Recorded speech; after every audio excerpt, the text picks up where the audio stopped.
سمندری طوفان اسنا کراچی سے 115 کلومیٹر دور موجود طوفان کے زیر اثر شہر میں صبح سویرے موسلادھار بارش، سمندری لہریں بلند ہونے پر پولیس نے شہریوں کو سی ویو جانے سے روک دیا۔ حیدرآباد سمیت سندھ کے مختلف شہروں میں 5 روز سے بارش کا سلسلہ جاری، بدین اور سجاول میں بارش کے بعد سیلابی صورتحال، کیٹی بندر کے 20 سے زائد دیہات ڈوب گئے، جزیروں پر رہنے والے نقل مکانی پر مجبور۔ بلوچستان کے شہر بولان میں موسلادھار بارشوں کے باعث مچھ سے کولپور تک شاہراہ بہہ گئی، سندھ بلوچستان شاہراہ پر ٹریفک معطل، سیلابی ریلا گزر جانے کے بعد شاہراہ کی مرمت کا کام شروع کیا جائے گا،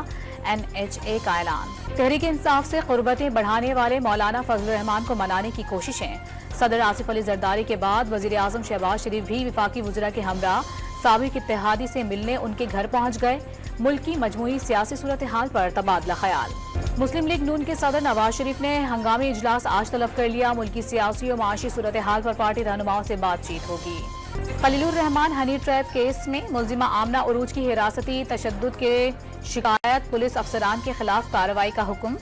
لاہور ہائی کورٹ نے DG/FIA کو کارروائی کی ہدایت کر دی۔ پنجاب حکومت نے وزیر اعلیٰ خیبر پختونخوا کے دورہ فیصل آباد میں سیکیورٹی فراہم نہ کرنے کا دعویٰ مسترد کر دیا، علی امین گنڈا پور کا دورہ ذاتی ہونے کے باوجود سیکیورٹی دی گئی، ASP کی قیادت میں 8 افسران سمیت 70 اہلکار تعینات کرنے کا دعویٰ۔ ملک میں منکی پاکس کا تیسرا کیس سامنے آ گیا، پشاور ایئرپورٹ پر بیرون ملک سے آنے والے شہری میں مرض کی تصدیق ہو گئی۔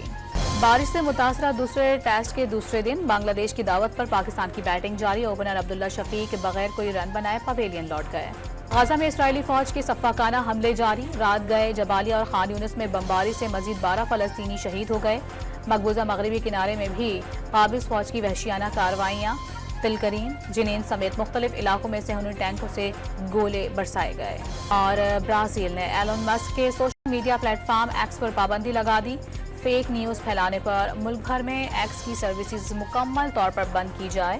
برازیل کی سپریم کورٹ نے حکم جاری کر دیا۔